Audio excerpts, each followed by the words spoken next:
하나님에게 축복하는 마음으로 찬양합시다. 하나님의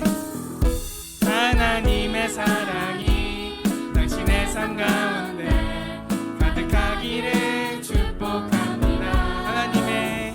하나님의 은혜가 우리 가운데 가득하길 기도합니다. 한 번 더. 하나님의 사랑이 당신의 삶 가운데 가득하기를 축복합니다.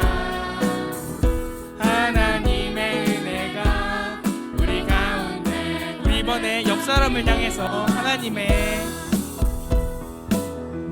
하나님의 사랑이 당신의 삶 가운데 가득하기를 축복합니다. 하나님의 은혜가 우리 가운데. 우리 이번에 우리 뒤쪽에 계신 목사님을 향해서 하나님의 사랑이 당신의 삶 가운데 가득하기를 축복합니다. 하나님의 은혜가 우리 가운데. 우리 이번에 오늘 초대로 오신 우리 목사님을 향해서 하나님의 사랑이 당신의 삶 가운데 가득하기를 축복합니다. 하나님의 은혜가 우리 가운데. 우리 언제나 수고해주신 우리 세션팀을 향해서 하나님의 사랑이 당신의 삶 가운데 가득하기를 축복합니다. 하나님의 은혜가 우리 가운데. 우리 마지막으로 우리 옆 사람을 향해서 하나님의 사랑이 당신의 삶 가운데 가득하기를 축복합니다. 하나님의 은혜가 우리 가운데 가득하길 기도합니다.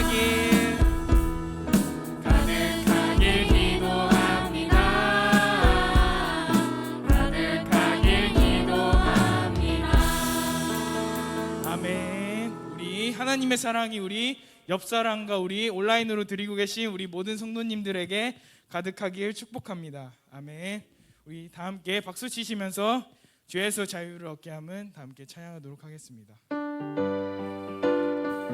박수 치면서 죄에서 자유를 얻게 함은.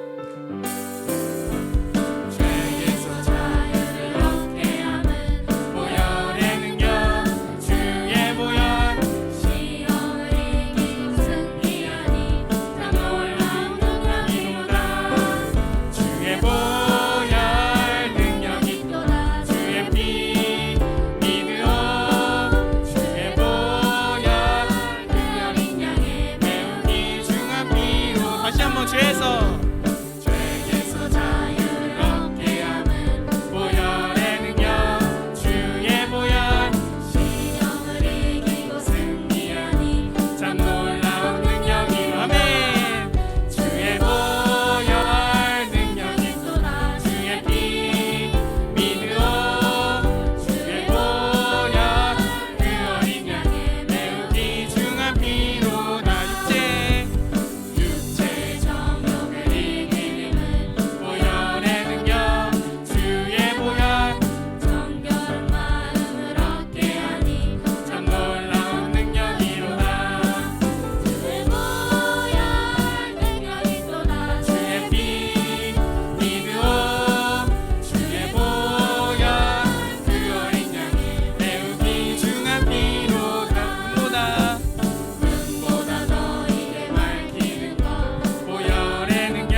세 번째 찬양으로 주 이름 찬양을 하실 텐데,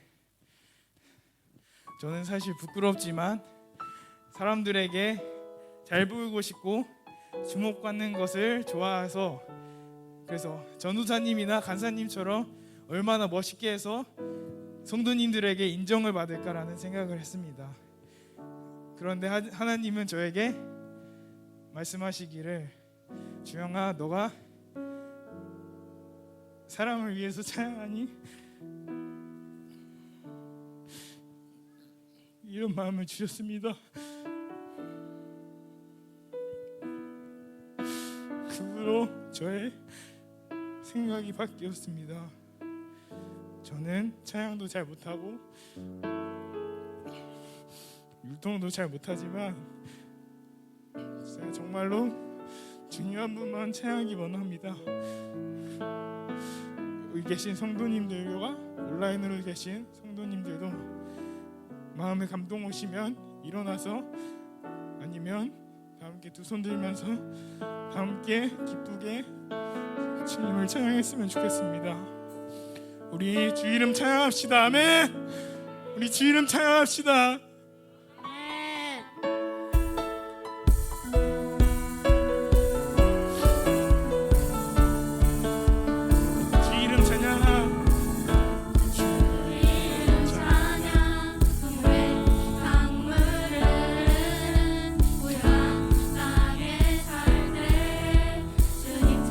크게 주 이름 찬양. 주 이름 찬양. 오늘은 광야와 같은 인생을 걸어갈 때도 주님 찬양해. 모든 축복 주신 주님 찬양하리. 어두운 날이 다가와도 난 외치리. 주의 이름을 찬양해. 주의 이름을 찬양해. 영화로운 주 이름 찬양. 주 이름 찬양. 주 이름 찬양. 세상이 나를 비추고 만물이 새롭게 될 때 주님 찬양해. 주 이름 찬양. 주 이름 찬양. 가는 길 험할지라도 어떤 길 다를지라도 주님 찬양해. 모든 축복 주신 주님 찬양하리. 아멘. 어두운 날이 다가와도 난 외치리. 주의 이름을 찬양해. 주의 이름을 아멘. 주의 이름을 찬양해. 영화로운 주 이름 주의 이름을 찬양해. 주의 이름을 찬양해. 영화로운 주 이름 찬양. 주님은 주님은 찾으시네. 내 맘에 하는 말 주 찬양합니다. 주님은 찾으시네. 내 맘에 하는 말. 우리 마지막으로 찬양합시다. 주님은 찾으시네. 내 맘에 하는 말 주 찬양합니다. 주의 이름을 찬양해. 주의 이름을 찬양해. 영화로운 주의 이름을 찬양해. 주의 이름을 찬양해. 영화로운 주 이름 찬양. 찬양받기에 합당하신 주님,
함께 더 기쁘게 우리 주님의 임재 앞에서 찬양합시다.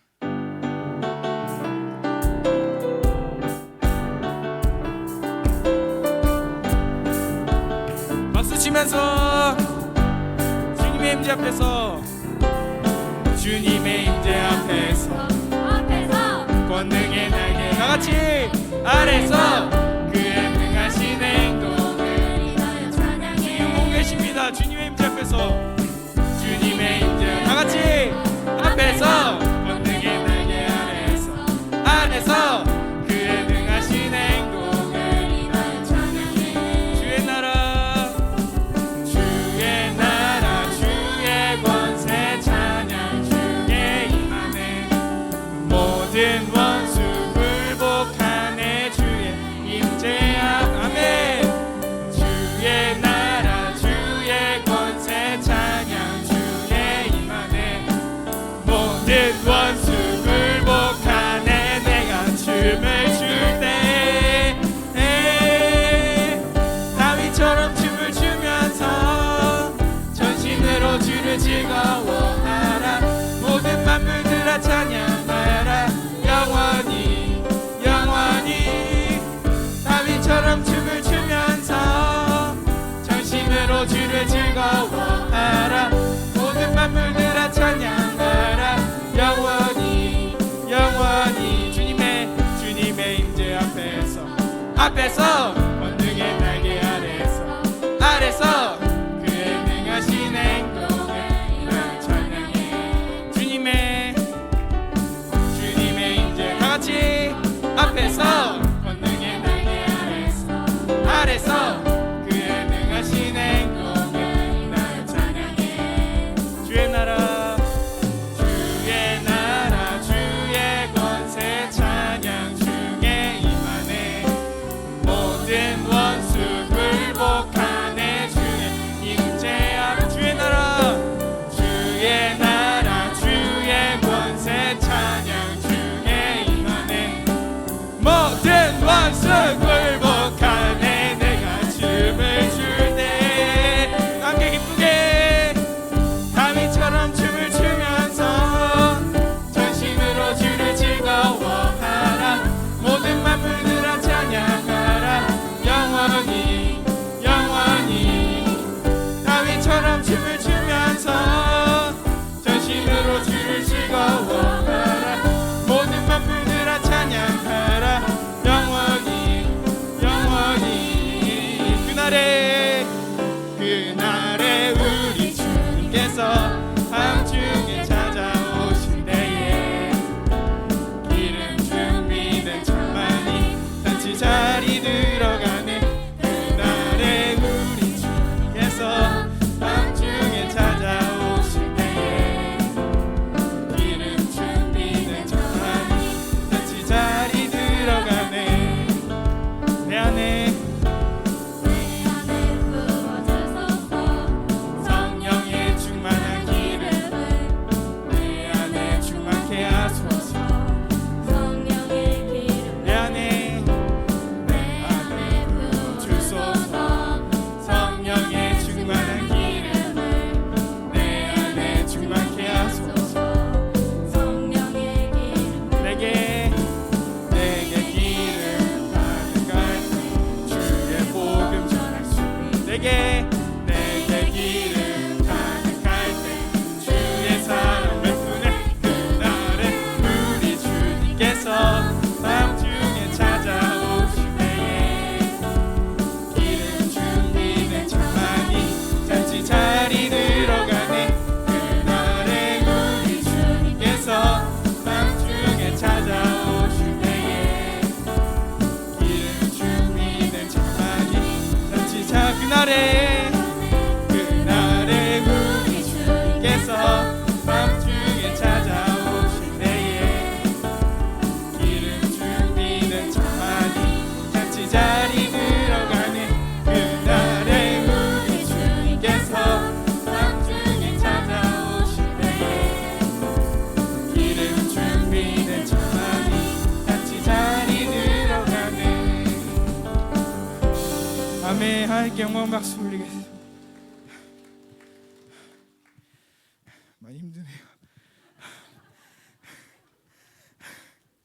죄송합니다. 할렐루야. 여러분 즐거우시죠? 기쁘시죠? 아멘.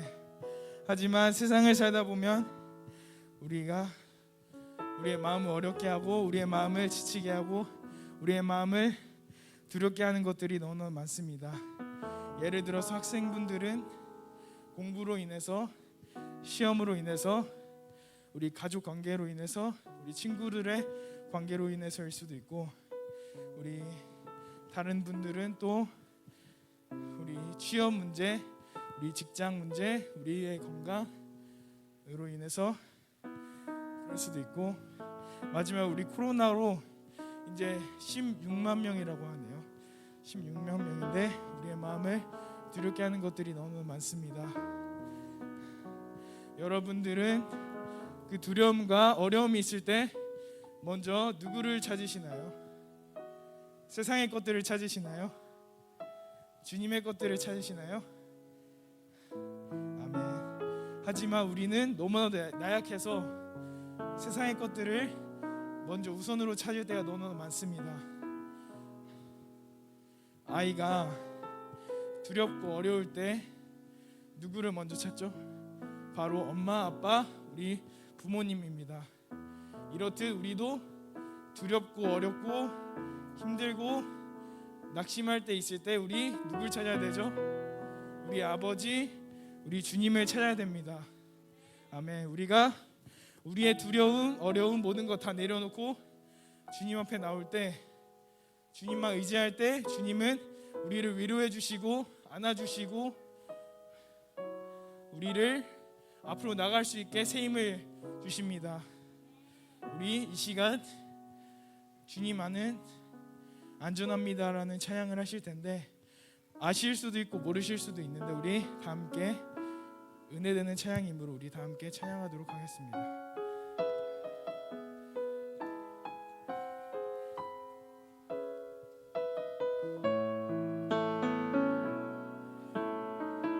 내 아버지,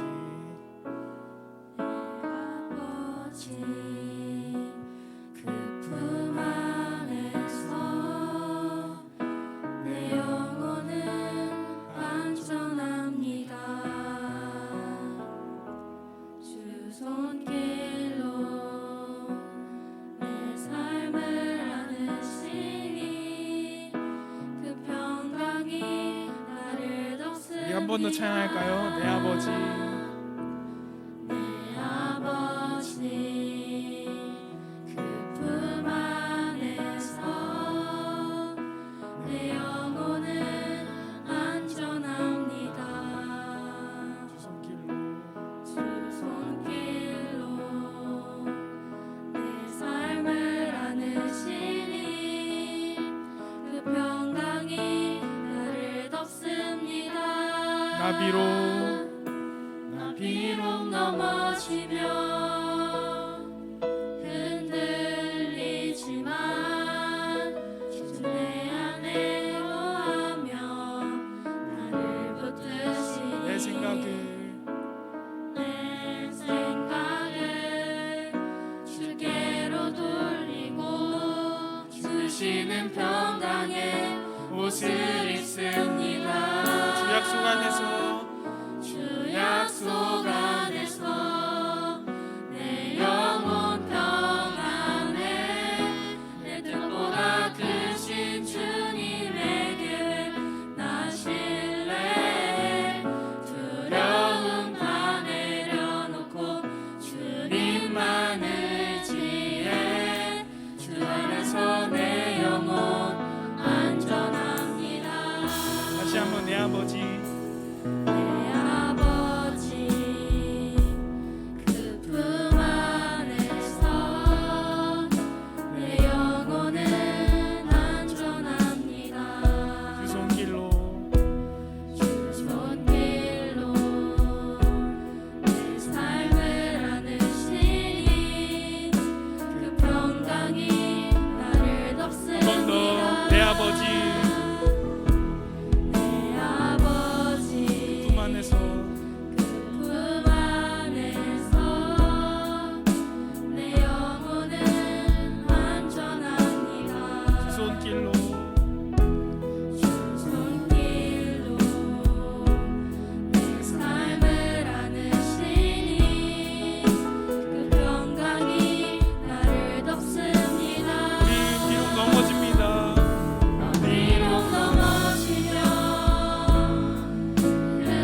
생각을 내 생각을 주께로 돌리고 주시는 평강의 옷을 입습니다. 아멘. 주 약속 안에서 내 영혼 평안해 내 뜻보다 크신 주님의 계획 나 신뢰 두려움 다 내려놓습니다. 두려움 다 내려놓고 주님만 의지해 주 안에서 내 영혼 안전하게 주 약속 안에서 주 약속 안에서 내 영혼 평안해 내 뜻보다 크신 주님의 계획 나 신뢰해 두려움 다 내려놓고 주님만 의지해 주 안에서 내 영혼 이런 마음 가지고 우리 주여 한번 부르고 기도하겠습니다. 주여 하나님 이 시간 기도로 나아갑니다. 하나님 우리의 마음이 지치고 어려울 때 주님을 찾는 도와주시옵소서. 하나님 세상의 것이 아니라 주님을 찾는 도와주시옵소서. 하나님 이 시간 우리와 함께 해주시옵소서. 하나님 오늘 주님 만나기 원합니다. 하나님 주님 함께 해주시옵소서. 내 영혼 안전합니다.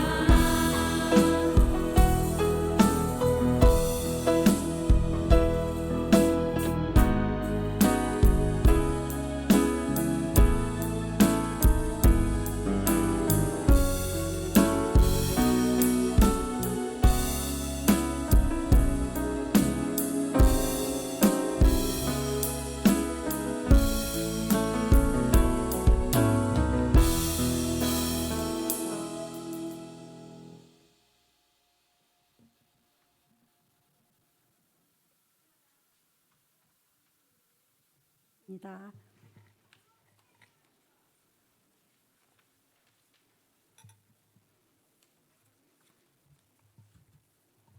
기도하시겠습니다. 여호와께서 집을 세우지 아니하시면 세우는 자의 수고가 헛되며 여호와께서 성을 지키지 아니하시면 파수꾼의 깨어 있음이 헛되도다.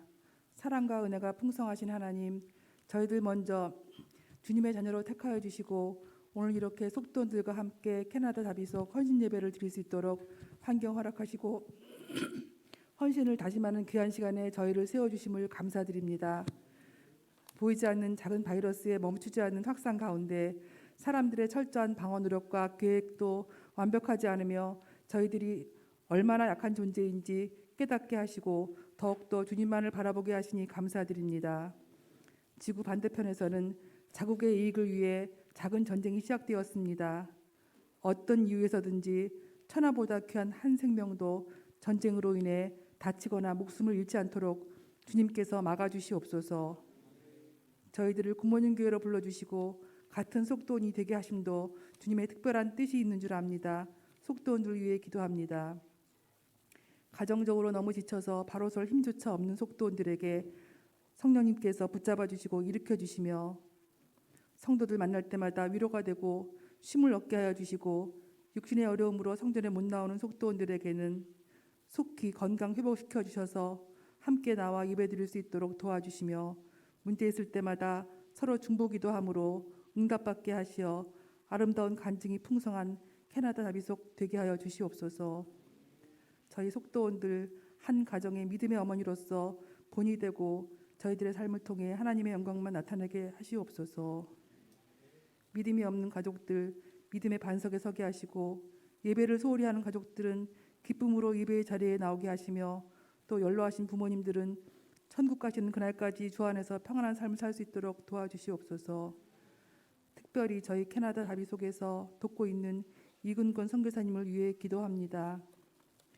고국을 떠나 캐나다 오지인 원주민 보호구역에서 오로지 복음 들고 영혼 구원과 하나님 나라 확장 위에 애쓰고 있는 선교사님에게 질병과 악한 환경으로부터 안전하게 지켜주시고 복음 전할 때에 주님 함께 하시어 기쁨의 열매만을 맺게 도와주시옵소서. 인도와 세계 각처에 파송된 선교사님들도 또한 그 가족들도 질병으로부터 눈동자와 같이 지켜주시옵소서. 우리나라도 전염병으로 인한 어지럽고 불편한 상황이 빨리 끝날 수 있도록 주님 도와주시옵소서. 죽기까지 저희를 사랑하시고 하잘것없는 저희들을 섬기신 주님의 큰 사랑과 섬김의 자세를 본받아 저희 속도원들 교회를 섬기고 이웃을 섬기며 부모와 자녀를 섬기는 부지런하고 겸손한 속도원들 되게 하시며 하나님과 사람들로부터 칭찬받고 굿모닝 교회에서 기둥처럼 쓰임받는 캐나다 다비 속도원들 되게 하여 주시옵소서. 사순절 기도회를 통해 흐트러졌던 예배가 온전히 회복되게 하여 주시옵소서. 잠시 고국을 다니러 오신 이근권 선교사님, 짧은 시간이지만 건강을 돌보며 쉼을 얻는 시간 되게 하시며 저희들은 이 시간 선교사님께서 주시는 귀한 말씀을 통해 주님의 뜻을 깨닫고 도전받아 순종하는 믿음의 소유자가 되게 하여 주시옵소서. 성령님만이 함께 하시는 은혜의 시간 되게 하시며 이 모든 말씀 우리 주 예수 그리스도의 이름으로 기도합니다. 아멘.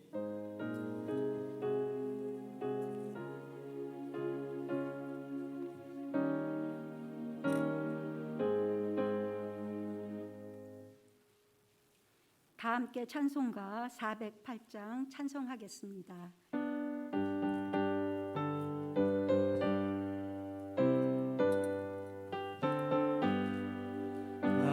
어느 곳에 있든지 늘 마음이 평안하 주 예수 주신 평안아 늘 충만하도다 나의 마음속이 늘 평안해 나의 마음속이 늘 평안해 악한 죄 파도가 많으나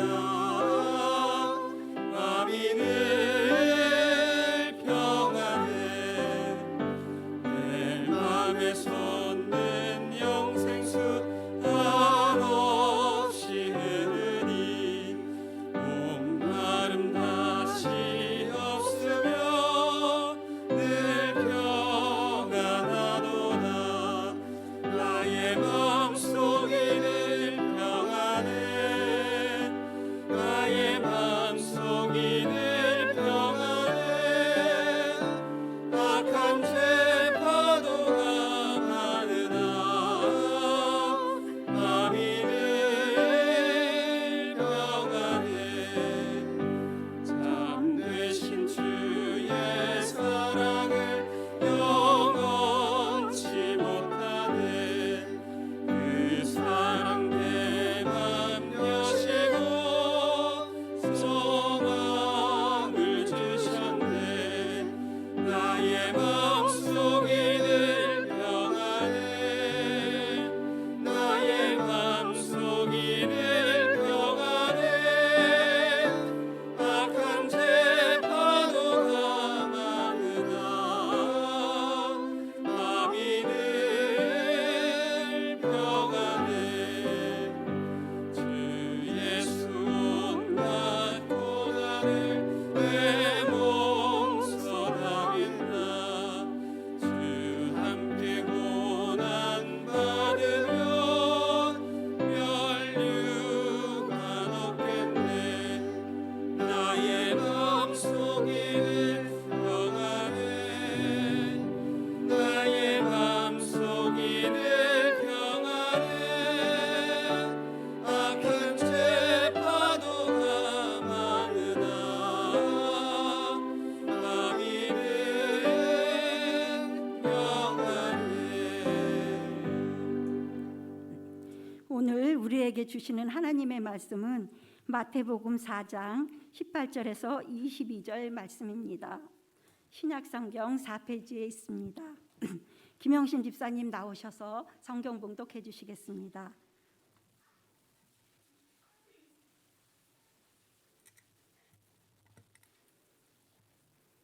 갈릴리 해변에 다니시다가 두 형제 곧 베드로라 하는 시몬과 그 형제 안드레가 바다에 금을 던지는 것을 보시니 그들은 어부라. 말씀하시되 나를 따라오라. 내가 너희를 사람을 낚는 어부가 되게 하시리라 하시니 그들이 곧 그물을 버려두고 예수를 따르니라. 거기서 더 가시다가 다른 두 형제 곧 세베대의 아들 야고보와 그의 형제 요한이 그의 아버지 세베대와 함께 배에서 금을 깁는 것을 보시고 부르시니 그들이 곧 배와 아버지를 버려두고 예수를 따르니라. 아멘. 캐나다 자비 선교속 일동의 특성이 있겠습니다.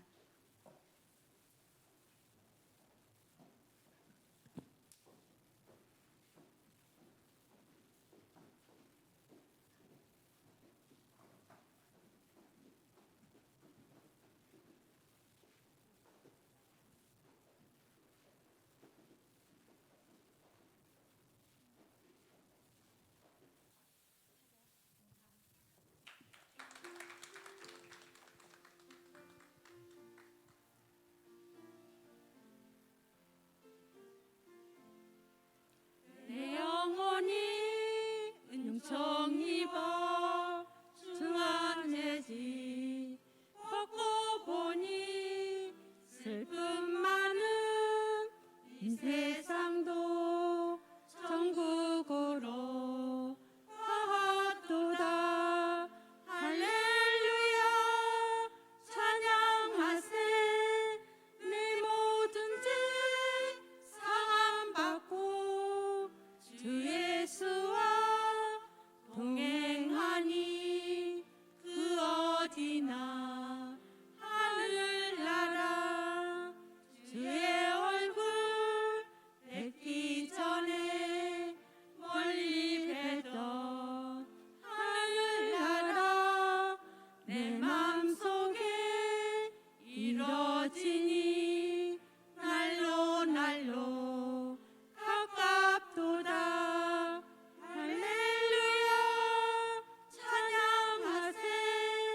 내 모든 죄 사함받고 주 예수와 동행하니 그 어디나 하늘나라.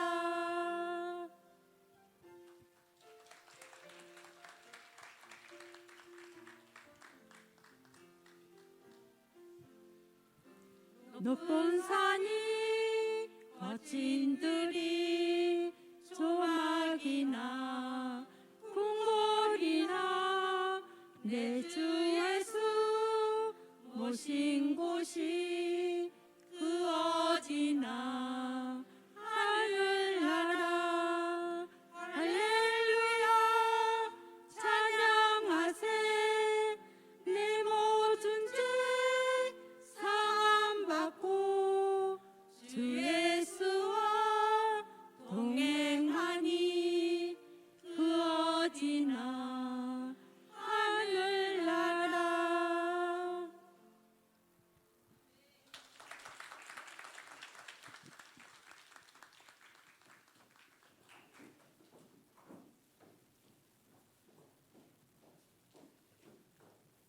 이 시간 이근권 선교사님 나오셔서 부르심을 받은 사람들이라는 말씀 선포하실 때 많은 은혜 받으시기 바랍니다. 나오실 때 할렐루야로 환영하시겠습니다. 할렐루야.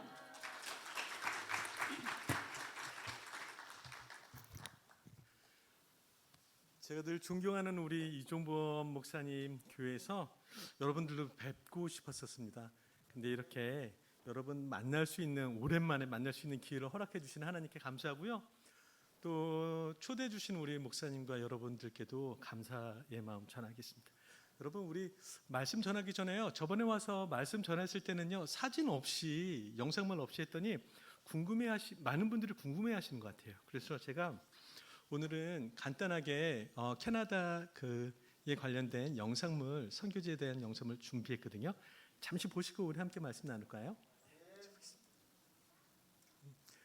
제가 1번, 2번, 3번 이런 식으로 이렇게 위에부터 왼쪽 1번, 그 옆에 2번, 밑에 3번, 4번 이런 식으로 제가 설명을 편의상 해드릴게요.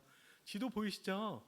그리고 2번 지도 보시면 동그라미 쳐져 있는 것이 케이프 브레튼입니다. 밑에 지도를 조금 제가 크게 확대해 놨는데 거기 깃털이 달린 이 한 부분이요 폴로덱이라는 곳이고요. 그 위에는 에스카손인데 이 두 원주민 보호구역을 제가 섬기고 있습니다. 다음 사진 한번 보실까요? 다음 장에는 캐나다의 모습이 나와요. 많은 분들이요, 제가 이런 데서 사역을 하시는지 아세요. 근데 사실은 이런 데는요, 이해를 돕기 위해서 제가 그냥 예를 들어서 설명드리면요, 서울에서, 제가 서울에 있다면, 선교지가 서울이라면 울란바타르 정도, 그리고 가까운 곳은 필리핀 정도, 그리고 조금 더 먼 곳은 서울에서 터키 정도 거리에 있는 곳이에요. 거의 다른 나라죠. 거의 다른 나라와 같습니다. 제가 있는 선교지는요, 다음 장에 보시면요, 바로 여기가 제가 있는 곳인데요. 바다가 멋있죠. 바다가 멋있는데요. 대신 그런 아까 멋있는 건물들은 전혀 단 한 개도 없어요. 단 한 개도 없고요. 저렇게 산만 있습니다. 그리고 이번에 보면은 제가 섬기고 있는 에스카소니 보호구역 입구고요. 그리고 3번 사진 보면 에스카소니 마을의 전경입니다. 그리고 4번을 보면은 폴로텍 원주민 보호구역 모습이고요.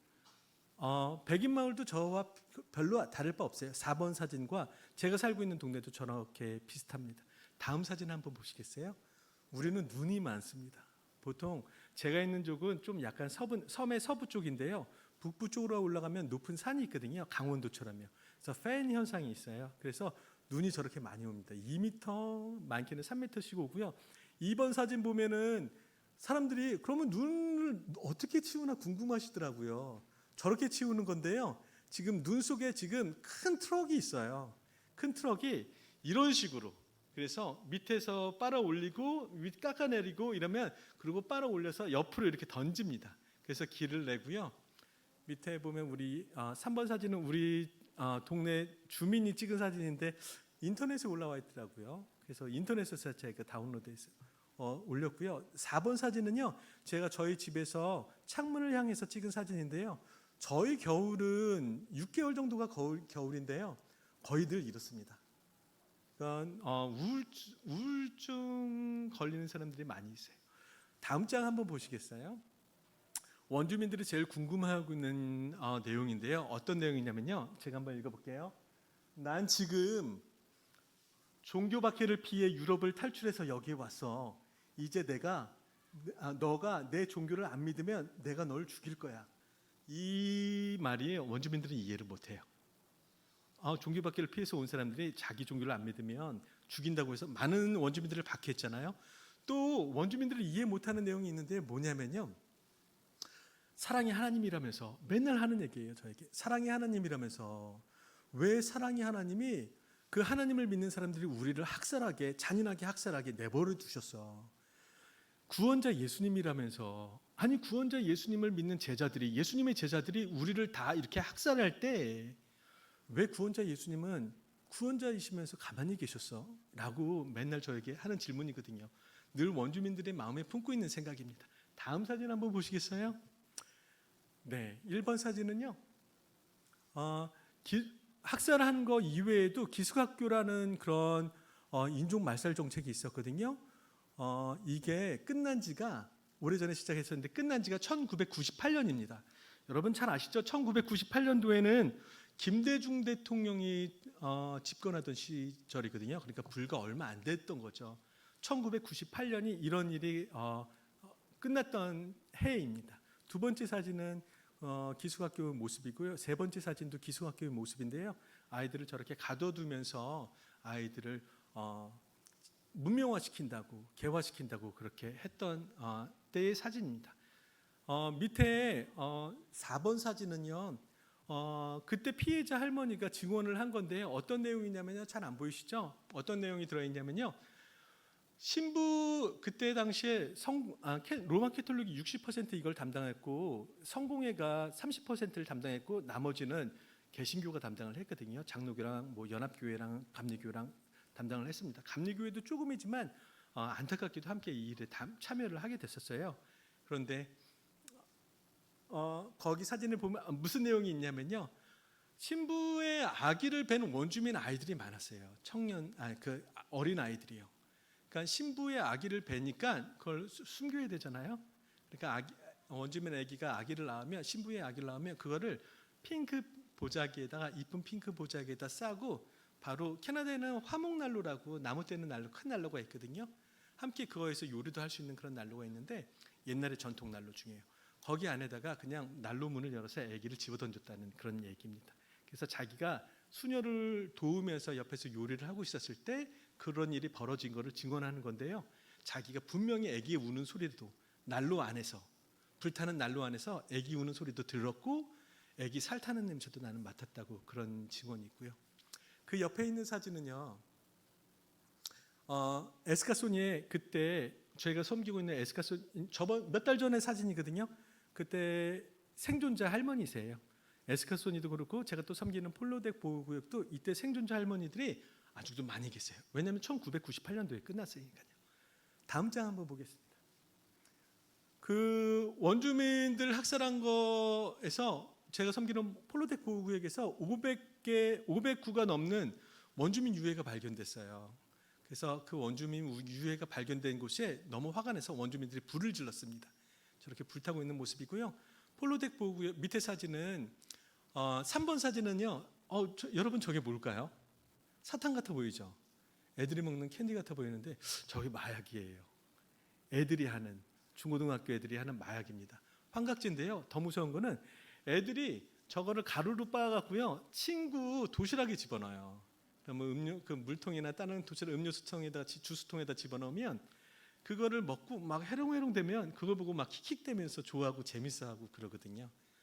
네, 이런 일은 솔직하게 말씀드려서 원주민 보호구역 안에서만 있는 건 아니고 저희 백인 마을에서도 있기는 합니다. 4번 사진, 5번 사진은요, 폴로덱 원주민 보호구역에서 예수 믿겠다고 그렇게 결신하니까 다른 사람들이 와서 저렇게 해코지한 겁니다. 더 엄청난 사진도 있는데요. 그건 차마 보여드리기가 뭐해서 보여드릴 수 있는 것만 갖고 왔습니다. 다음 사진 보시면요, 이렇게 기독교를 싫어하거든요. 이렇게 너무너무 싫어하는데 어떻게 선교를 할까, 시작을 할까, 문을 열까 고민하다가 태권도를 할 줄 아는 원주민이 한 명 있었어요. 태권도 1단인 아이가. 그 친구와 함께 태권도 교실을 열었어요. 복음과 전혀 상관없이. 그리고 처음에는 저렇게 맨바닥에서 맨발로 했는데요. 그 다음에 열심히 선교 물품을 지원하면서 저렇게 정식으로 클래스가 멋지게 시작되었던 그때의 사진입니다. 저걸 통해서 주일학교가 사실은 시작됐거든요. 다음 사진 한번 보실까요? 다음 사진은 원주민들이 가난하게 사니까 나라에서 보조금을 받는 그 돈을 다 마약 사고, 알코올 사고, 그리고 본드, 그리고 부탄가스 이런 거 하거든요. 50대, 60대도 그걸 하세요. 그래서 그런 거에 다 이렇게 탕진하고 돈이 없으니까 되게 가난하게 사세요. 그래서 페인트 선교를 했던 때의 모습이고요. 밑에는 아이들과 함께 캠프, 여름 선교학교라는 표현은 못 쓰고요. 네, 캠프를 했던, 바이블 캠프를 했던 그때 내용이고요. 저렇게 그림을 그리면요, 이런 그림을 가지고 복음이 담긴 그런 책을 아이들과 함께 만드는 그런 프로그램을 했었거든요. 또한 성경 공부 때도 성경 공부를 못하게 하니까 우리 책 만들기 프로그램을 한다라는 식으로 이렇게 돌려서 우회해서 그렇게 책을 만드는 프로그램을 해서 복음이 담긴 내용을 만들어서 다 출판한 다음에 야, 너네 아이들이 만든 책이야 이러면서 원주민들에게 다시 나눠줍니다. 그러면 전도지는 그냥 버리잖아요. 근데 이런 책들은 버리지 않고 아이들이 만든 책이라고 하니까 읽어보기도 하고 그런 전도 효과가 있습니다. 다음 사진 한번 보실게요. 이게 마지막 사진인가요? 전 사진 한번 보실 수 있어요? 이거 말고요. 사실 저희 선교센터 불 질렀던 사진들도 있고, 그리고 또 어떤 사진이 있냐면 노란색 큰 트레일러 선교센터를 갖다 놨던 사진도 있거든요. 근데 그게 안 나왔네요. 괜찮습니다. 선교센터를 불 질렀던 사진이고, 그 불 질르고 난 다음에 노란색 트레일러 선교센터를 갖다 놨던 그런 사진이 있었습니다. 함께 말씀 나눌게요. 저희 간단하게 저희 선교지의 모습이 이렇고요, 풍경이 이렇고요. 오늘 또 하나님께서 기회를 주셨으니까 여러분들과 함께 은혜 나누는 시간 함께 갖도록 하겠습니다. 여러분, 말씀을 전하기 전에요, 제가 한 말씀을 먼저 드리고 싶은 건 있는데요. 뭐냐면요, 저는 선교하는 사람이잖아요. 그래서 저는 말씀을 잘 못 전합니다. 이렇게 말 주변이 별로 없어요.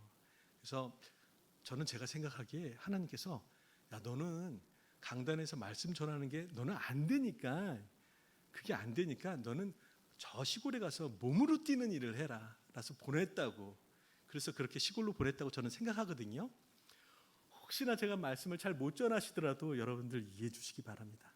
그리고요, 만약 오늘 말씀을 통해서 여러분들 마음속에 어떤 은혜가 되는 일이 있다면 여러분들 그걸 꼭 붙잡으시면 될 것 같아요. 왜냐하면 그거는 제가 말을 잘 전해서 한 게 아니고요, 성령님께서 여러분 안에 역사하신 게 분명하기 때문입니다. 왜냐하면 제가 말씀을 잘 못 전하거든요. 여러분 성령님께서 여러분 안에 역사하실 때는요, 감동을 주실 때는 이유가 있어서 주시는 거거든요. 그걸 꼭 붙잡으시기 바랍니다. 그러면 성령님께서 계획하시는 일이 여러분 안에 이루어지거든요. 오늘 성경 말씀에 보니까요, 베드로를 시몬을 부르시고 안드레를 부르시고 그리고 또 야고보를 부르시고 요한을 부르시던 성경 말씀을 우리가 함께 봤잖아요. 얼핏 보면요, 예수님이 이 베드로와 시몬과 안드레와 그리고 야고보와 요한을 그냥 부른 것 같아요. 우연히 부른 것 같지만 여러분들 아시죠? 예수님께서 이들을 부르실 때 그냥 우연히 부른 게 아니라 계획하신 뜻이 있으셔서 어떤 목적이 있으셔서 목적을 가지고 이들을 부르셨다는 것을 여러분 잘 아시죠? 성경 말씀에 보면요, 요한복음 1장 42절에 보면은 다른 얘기가 나와요. 이거에 대한 좀 더 구체적인 얘기가 나와요. 베드로를 부르실 때 뭐라고 하시냐면요, 예수님이요, 너는 시몬아, 너는 이제 베드로다, 게바다라고 이렇게 말씀을 하세요. 그게 반석이란 뜻이죠. 그리고 이후에는 마태복음 16장 18절에 보면은 뭐라고 말씀하시냐면요, 너는 베드로라, 내가 이 반석 위에 교회를 세울 것이다라고 얘기를 하세요. 그러니까 다시 말씀드리자면요, 예수님이 베드로를 부르실 때요, 시몬을 부르실 때 시몬에게 베드로라는 이름을 주셨잖아요. 그러니까 예수님이 베드로를 처음 부르실 때요, 이미 베드로를 통해서 교회를 세우실 것을 계획하셨던 거예요. 요한복음 1장 42절 이하에 또 보면은 빌립과 나다나엘을 부르시는 내용이 나오거든요. 빌립과 나다나엘을 부르실 때 예수님이 또 그렇게 얘기하세요. 내가 이미 너희를 미리 보고 주시하고 있었다라고 그런 말씀을 하세요. 빌립을 부르실 때도 나다나엘을 부르실 때도 계획이 있으셔서 부르신 거죠. 그냥 부르신 게 아닙니다. 예수님이 지나가시다가요, 오늘 저녁에 뭐 먹지? 칼국수 먹을까? 아니면은 뭐 된장찌개를 먹을까? 하다가 갑자기 앞에 베드로가 있어서 깜짝 놀라서 너 이름 뭐야? 베드로야? 너 나 따라올래? 이렇게 하신 게 아니고요. 아무 생각 없이 하신 게 아니고요. 뜻이 있으셔서 베드로를 부르시고 그리고 안드레도 부르시고 요한도 부르시고 그리고 또 빌립도 부르시고 나다나엘도 부르셨던 거죠. 하나님도 그렇습니다. 구약의 성경에 보면은 하나님도 하나님의 사람들을 부르실 때 그냥 부르시지 않고요, 뜻이 있어서 부르셨어요. 아브라함을 부르실 때도 뜻이 있으셔서 부르셨죠. 모세를 부르실 때도 뜻이 있으셔서 부르셨죠. 요셉도 그렇고요, 다니엘을 부르실 때도 그렇고 모든 하나님의 백성들을 부르실 때 뜻이 있으셔서 목적이 있으셔서 부르셨거든요. 그리고 그렇게 중요한 인물들 말고요, 이스라엘을 부를 때도 하나님은 그렇게 말씀하십니다. 이사야 43장에 보면 뭐라고 얘기하시냐면 이스라엘아, 내가 너를 지명하여 불렀나니 너는 내 것이다 라고 얘기를 하세요. 조금 더 편하게 말씀드리자면요, 하나님의 백성들에게 하나님이 이렇게 얘기하시는 거죠. 나의 백성들아, 내가 너를 지명하여 불렀다. 너는 나의 것이다 라는 거죠. 그러니까 우연히 불렀다는 게 아니에요. 하나님이 이렇게 지명하여서 불렀다고 하나님은 표현을 하세요. 계획이 있으셔서. 여러분이요, 그냥 예수 믿은 것 같지만요, 그렇지 않습니다. 여러분 한 사람 한 사람은요, 예수님이 하나님께서 계획이 있으셔서 여러분을 지명하여서 부르신 거거든요. 예수 믿게 하신 거거든요. 믿으시면 아멘 합시다. 여러분 그거 아세요? 심지어는요, 아까 찬양 인도하던 우리 학생이 이런 표현을 했어요. 하나님께서, 예수님께서 우리를 초대해 주셨다고 그런 표현을 했는데 맞습니다. 그거 정말 맞는 표현이에요. 여러분들이요, 오늘 저녁 예배 이렇게 나오셨잖아요. 저녁 예배에 나와서 예배 들으시는 게 여러분 의지로 나오신 것 같지만 그 이면에는요, 성령의 인도하심이 있어서 나온 거거든요. 좀 쉽게 표현하면요, 이런 겁니다. 마음속에 성령님이 안 계신 분들은요, 성령님이 없으신 분들은요, 예배 교회 안 와요. 여러분들 그거 아세요? 오히려 교회 오는 거를 욕합니다. 아니 지금 코로나 이 시국에 왜 교회를 가는 거야? 아니 왜 너무 싫어 아주 그냥 교회 좀 가지 말지. 예배 참석하는 거를 오히려 싫어합니다. 마음속에 성령님이 안 계신 분들은요. 근데 육신의 생각, 우리 육신의 생각도 그래요. 사실은 이 저녁에 낮에 오전에 예배도 드렸는데 이 저녁에까지 나와서 예배를 드리는 것보다 사실 조금 더 눕고 싶어요. 우리 육신의 생각은 좀 편하게 있고 싶어요. 근데 그 중에도 그런 와중에도 불구하고 여러분 마음속에 한 마음이 있으셔서 여러분들 여기 오셨을 거예요. 어떤 마음이 있냐면 야 그래도 너가 가서 예배해야지. 주일 저녁에 가서 예배 참석해야지. 그래야 되지 않겠니? 여러분 그곳에 아멘하고 오신 거죠. 사실은요.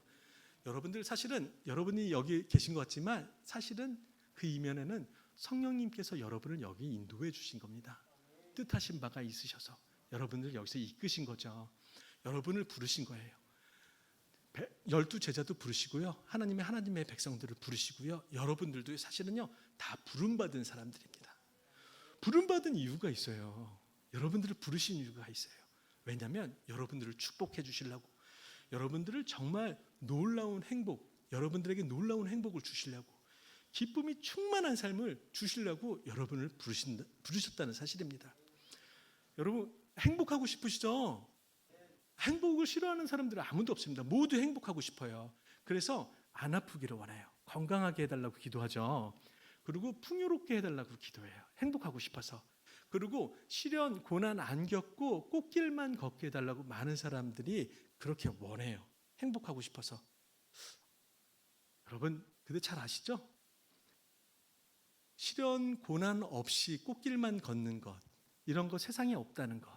이래서 얻는 행복 세상에 없습니다. 여러분 아프지 않고 건강해서 얻는 행복, 이런 행복 없죠. 부족함 없이 풍요로워서 그렇게 얻어지는 행복은요 이 세상에 없습니다. 하나님이 원하시는, 우리에게 주시고자 약속하신 그런 행복은요 어떤 행복이냐면요, 우리가 이 세상에서 누릴 수 있는 행복은 어떤 행복이냐면요, 가난해도 얻을 수 있는 행복이거든요. 아파도 얻을 수 있는, 변함없이 얻을 수 있는 행복이거든요. 시련의 때도 고난의 때도 얻을 수 있는 행복이 하나님께서 우리에게 약속하신 행복입니다. 여러분들이 그런 행복의 주인공인들이세요. 그런 행복을 여러분들이 보증받으셨어요. 보장받으셨어요. 약속받으셨어요. 좀 쉽게 얘기해 볼게요. 여러분들 구약시대에 가장 행복했던 사람들이 누굴까요? 하나님과 동행한 사람들이었죠.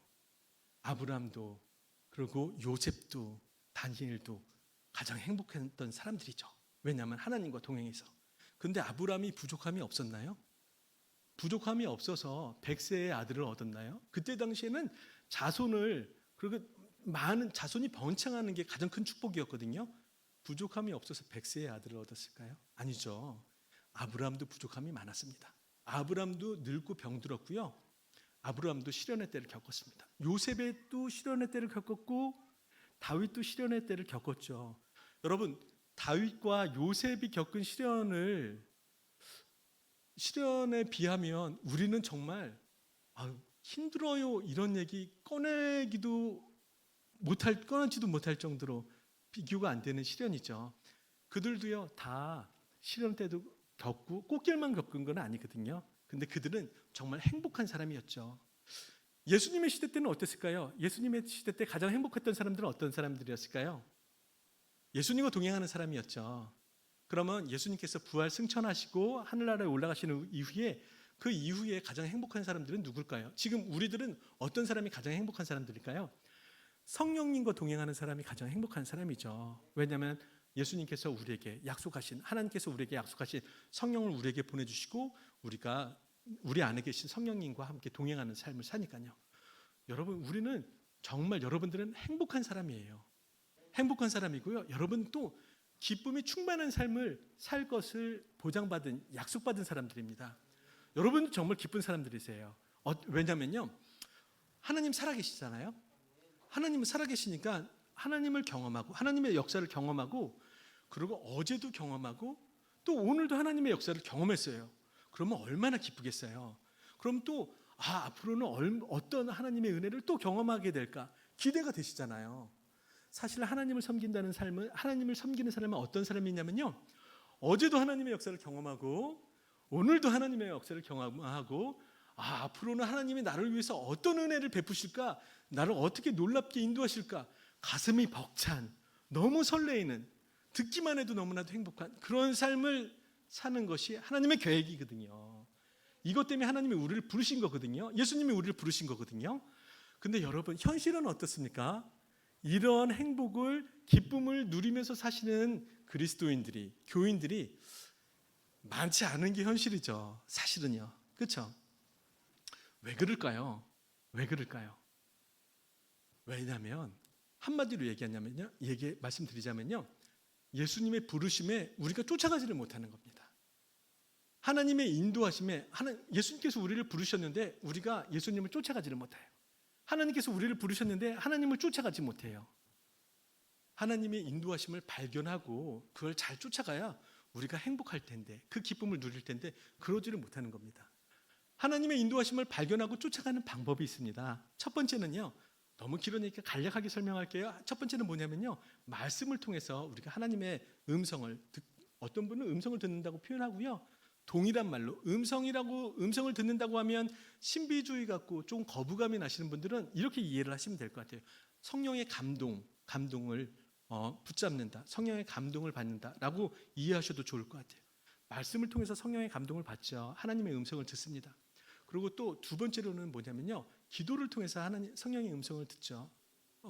성령의 감동을 받습니다. 세 번째로는요, 상황을 통해서 하나님의 음성을 듣고 성령의 역사하심을, 인도하심을 발견하곤 합니다.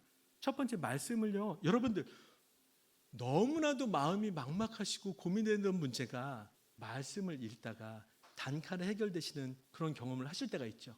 또는 강단에서 울려 퍼지는 그 말씀을 들으시고 마음이 후련해지시는, 은혜를 받으시는 그런 때를 경험하실 때가 있지 않습니까? 기도도 그렇습니다. 여러분들 박 집사님하고 김 집사님하고 싸우셨는데 박 집사님이 김 집사님이 너무 미워서 하나님께 기도해요. 하나님, 저는 김 집사가 너무 싫습니다. 너무 밉습니다. 김 집사에게 벌을 좀 내려주세요. 번개를 내려주시든지 아주 혼 좀 내주세요 라고 한번 기도해 보세요. 뭐라고 하나님이 말씀하시는지, 내 안에 성령님께서 뭐라고 얘기하시는지. 너가 용서하고 너가 품어라, 너가 사랑해라, 이런 말씀을 꼭 주실 거리요. 기도를 통해서 하나님의 음성을 듣고요, 성령의 감동을 받고요. 세 번째로 뭐냐면 상황을 통해서도 그렇습니다. 여러분들, 저와 이렇게 여러분들이 만났잖아요. 하나님께서 이런 만남의 자리를 주셨잖아요. 왜 주셨을까요? 서로 헐뜯고 싸우라고, 험담하라고, 서로의 약점 발견하라고 우리를 만나게 하셨을까요? 저는 아니라고 생각합니다. 여기에도 하나님의 뜻이 있는데 가장 기본적인 하나님의 뜻은 서로 사랑하라고, 서로를 위해서 열심히 더 기도하라고, 서로 힘을 합해서 하나님 기뻐하시는 일을 이루어 나가라고 우리를 만나게 하신 거죠. 이렇게 상황을 통해서도 하나님의 음성을 듣습니다. 여러분, 근데 성경 말씀에 보면은 뭐라고 나왔냐면요, 이렇게 나와 있어요. 제가 한번 성경 말씀 읽어볼게요. 많은 사람들이요, 하나님의 음성을 듣는다라고 표현을 하면은 동굴 소리가 막 나고, 사랑하는 근권아, 제 이름이 근권이거든요. 사랑하는 근권아 이러면서 이렇게 육성으로 들리는 초자연적인 그런 음성을 기대하시거든요. 사실 그렇지는 않아요. 성경에서 기대하는 말씀하시는 그런 하나님의 말씀은요, 제가 고린도전서 3장 16절을 읽어보면요, 너희가 하나님의 성전인 것과 하나님의 성령이 너희 안에 계시는 것을 알지 못하느냐, 이렇게 말씀하고 계시거든요. 그러니까 성령님이 우리 안에 있는 거죠. 우리 안에 거하신다고 말씀하고 계세요. 또한 요한복음 14장 26절에 뭐라고 얘기하시냐면요, 성령께서 모든 것을 가르치시고 예수님께서 우리에게 하신 모든 것을 생각나게 하실 거다. 우리 안에 계신 성령님께서 예수님께서 가르치신 모든 것을, 우리의 행해야 될 것을 생각나게 하실 거라고 얘기를 하시거든요. 그러니까 성령의 음성을 듣는다는 것은 생각나게 하신 방법으로 우리 안에 역사하시거든요. 제가 읽어볼게요. 로마서 8장 5절에서 6절은 육신을 따르는 자는 육신의 일을, 영에 따르는 자는 영의 일을 생각하나니 육신의 생각은 사망이요 영의 생각은 생명과 평안이다. 우리 안에 계신 성령께서 우리의 영의 일을 생각나게 하신다고 그렇게 말씀하시거든요. 또 있습니다. 마지막으로 하나만 제가 읽어볼게요. 로마서 8장 13절 14절에 너희가 육신대로 살면 반드시 죽을 것이로되 영으로서 몸의 행실을 죽이면 살리니 무릇 하나님의 영으로 인도함을 받은 사람은 곧 하나님의 아들이다. 우리 안에 계신 성령님의 인도함을 받는 사람이 하나님의 아들이다. 그 사람들이 살 것이다. 영생을 얻을 것이다. 이런 말씀이거든요. 다시 한번 정리해서 말씀드리자면요. 음성을 듣는다 이런 거는요. 뭐 육성으로 뭐 근거나 이렇게 하는 그런 음성이 아니에요. 사실은 성경이 우리에게 가르치는 그런 음성을 듣는 방법은요. 우리 안에서 성령께서 우리에게 행할 바를 생각나게 하신다고 그렇게 말씀하시거든요. 근데 모든 생각나는 것이 다 성령의 생각은 아니잖아요. 그렇죠? 하나님께서 주시는 성령의 생각도 있고 내 육신이 드는 생각도 있고 아니면 마귀가 주는 생각도 있어요. 근데 이걸 잘 분별해야 되죠. 제가 정리해서 얼른 말씀드리자면요. 세 가지 분별하는 방법이 있습니다. 첫 번째로는 이게 내 마음속에 든 생각이 성령의 감동인지 아닌지 정말 내가 명령하고 그대로 행해야 될지 아닐지를 분별하는 방법은요. 첫 번째로 하나님의 말씀에 비추어 보면 됩니다. 하나님의 말씀의 그 기준에 올바르면 그거는 하나님의 말씀이라고 음성이라고 생각하시면 돼요. 두 번째는 뭐냐면요. 절대적 당위성인데요. 하나님께서 만약 내가 그렇게 순종하고 행하면 하나님께서 당연히 기뻐하시겠다. 당연히 하나님이 기뻐하시는 일이지 라고 생각이 된다면 그러면 하시면 됩니다. 그렇게 순종하시면 됩니다. 세 번째로는요. 절대적 당위성이 세 번째인데요. 어떤 거냐면 모든 사람에게 은혜가 되면은 성령의 음성이라고 성령의 감동이라고 그렇게 생각하시면 됩니다. 왜냐면요. 하나님께서 기뻐하시는 일 또한 모든 사람에게 은혜가 되는 일은 내가 그 음성을 듣지 못했어도 내가 그런 감동을 받지 못했어도 당연히 행해야 될 우리의 의무이기 때문이죠. 여러분 제가 선교지에 가기 전에 구하원 원목실에서 담임을 했거든요. 그때 우리 아이 중에 물론 가명입니다. 진이라는 아이가 있었습니다. 진이는 초등학교 동생을 손을 붙잡고요. 집을 도망 나와서 저희 보육원에 구하원에 온 아이예요. 근데 어떤 배경이 있었냐면요. 진이 아버지는요. 평소에는 괜찮아요. 너무 좋아요. 아무렇지도 않아요. 술만 먹으면 그렇게 가족들을 때려요. 그래서 엄마는요. 아주 일찌감치 도망가셨고요. 진이랑 또한 동생이랑 아빠랑 이렇게 셋이 살고 있는데 아빠가 술만 먹으면 이 아이들을 때리는 거예요. 진이를 그날도 막 죽을 때까지 거의 죽기 직전까지 때렸다가 얘가 완전히 쓰러지니까 그 다음에 초등학교 동생을 그 아빠가 때리기 시작했는데요. 초등학교 동생 그 남자아이가 뒤로 뒷걸음치다가 문까지 가고 너무 매를 맞으니까 고통스러우니까 현관문을 열고 나갔는데 그 현관문 중간 계단에서 뒤로 굴러서 떨어진 거예요. 그러니까 얘가 살고 있던 집이 어떤 집이었냐면 밑에는 상가가 있고요. 위에는 그냥 집들이 있는 옛날 다세대 주택에서 살고 있었는데요. 그리고 중간에는 그 올라가는 길 중간 정도에 철문으로 된 그 중간층 정도의 화장실이 있는 옛날 건물들 다세대 주택 건물들 여러분들 아시죠? 그런 집에서 살고 있었대요. 근데 계단에 굴러서 거기서 떨어져서 기절을 했더니 아빠가 그 중간에 있는 화장실에서 물을 퍼다가 애기 얼굴에다 뿌리고 정신을 차리게 한 다음에 또 때리더래요. 그래서 진이가 이런 생각을 했대요. 나는 매를 맞아서 죽어도 상관없겠는데 내가 내 동생은 살려야 되겠다라는 생각을 했대요. 그래서 그 아이를 데리고 저희 고아원에 몰래 도망갔어요. 아빠가 지쳐서 잠든 사이에. 그래서 저희 보육원에서 살게 됐거든요. 너무 착해요. 애가 너무 착하고 너무 바르고 너무 좋은 아이인데 심성이 고운 아이인데요. 이 아이랑 함께 성령이 내 안에 역사하시는 하나님의 음성을 듣기, 성령의 역사하심을 발견하기, 그리고 그대로 순종해보기 그 훈련을 했거든요. 얘가 말씀을 통해서 기도를 통해서 또한 상황 속에서 하나님의 역사심을 발견한다고 했더니 금요기도에 나왔어요. 금요기도에 나와서 막 기도하다가 갑자기 막 오열을 하는 거예요. 그러면서 막 오열을 하다가 중간에 나가버렸어요. 그래서 제가 기도를 마치고 저기 아이들 숙소 쪽에 앞에 제가 끝나고 난 다음에 한번 다 돌아보거든요. 그걸 돌아보기 위해서 갔는데 그 아이를 마주쳤어요. 근데 그 진이가 와서 저에게 이렇게 얘기를 하더라고요. 기도를 하는데요. 하나님이 저에게요. 아버지를 용서하래요. 이렇게 얘기를 하는 거예요. 근데 그게 너무 싫은 거예요. 진이는 저에게 맨날 뭐라고 얘기했냐면요. 조금 잔인한 얘기인데요. 제가 그냥 그대로 얘기할게요. 의도하는 바가 있어서 그대로 얘기할게요. 평소에 뭐라고 얘기했냐면 저는요. 우리 아빠가요. 정말 비참하게 길거리에서 객사했으면 좋겠어요. 이 얘기를 늘 저에게 했거든요. 어느 정도냐면요. 여러분들 좀 약간 그 변두리에 가면은 도로에서 동물이 차에 치여서 납작하게 말라서 비틀어져 죽은 거 있죠? 납작하게. 그렇게 죽었으면 좋겠대요. 아빠가. 너무 미워서. 누가 주는 걸까요? 여러분 듣기도 끔찍하시죠? 정말 듣기도 상상하기도 너무 눈살이 찌푸려지는 이런 마음을 누가 주는 걸까요? 성령님이 주시는 마음일까요? 아니죠. 사탄마귀가 주는 마음, 당연히 사탄마귀가 주는 마음이죠.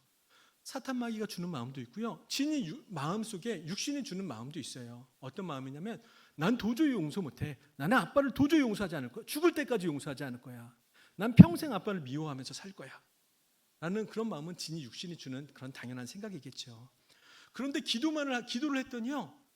나는 너무 싫은데 아빠가 너무 싫고 용서하기 싫은데 그 너무 강한 감정, 싫어하는 강한 감정을 억누르면서 자기에게 명령하는 하나의 명령이 있대요. 말씀하시는 명령이 뭐냐면 진이야 너가 용서해라 아빠를. 그게 싫어서 우는 거예요. 너무 싫어서. 누가 주는 음성이겠어요? 누가 주는 감동이겠어요? 성령님이 주시는 감동이죠.